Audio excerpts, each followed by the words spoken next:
Do you remember swimming with your family as a kid? But your parents always told you to be careful? Well, according to a 2019 study about fatal drowning, drowning is the second, if not leading cause of death for children ages 0 to 5 years old.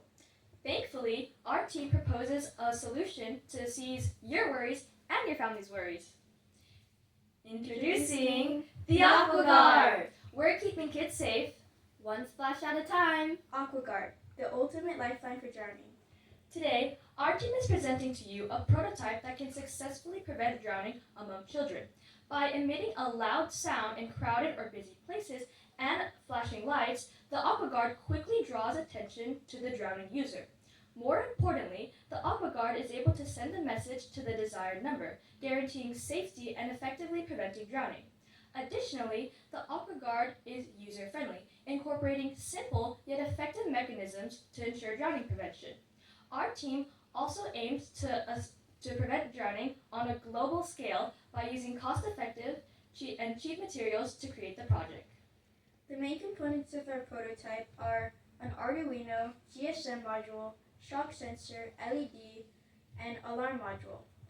To put these together, we wired them according to these procedures and placed them all in this airtight container. To test our prototype, you must first trigger the impact sensor, which determines whether or not the alert and messaging system works.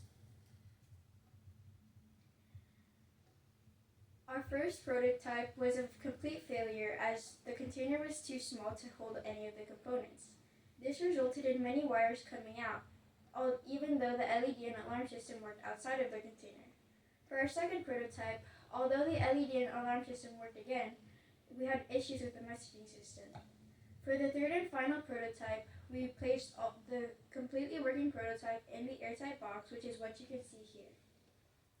Throughout our 3 prototypes, there was one major issue that occurred, which was the container size. Because the container size was too small, this led to all the components being overcrowded within the container. This significantly resulted in whether or not our prototype would meet our criteria of success.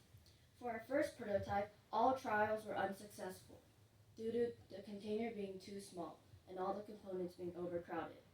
This was the same thing that happened for prototype 2's trials. Due to this demonstrates how important it is to incorporate the design process of your prototype wisely. For our third prototype, we learned all of these mistakes and errors, which resulted in our success for our third prototype. In all, our prototype was able to successfully prevent drowning among children. Although our first few prototypes performed poorly, we revised and iterated accordingly, ultimately leading to the success of the project.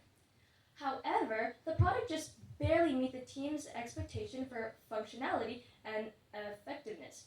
Therefore, we then applied the UX design principles to our project, creating a user-friendly and successful device.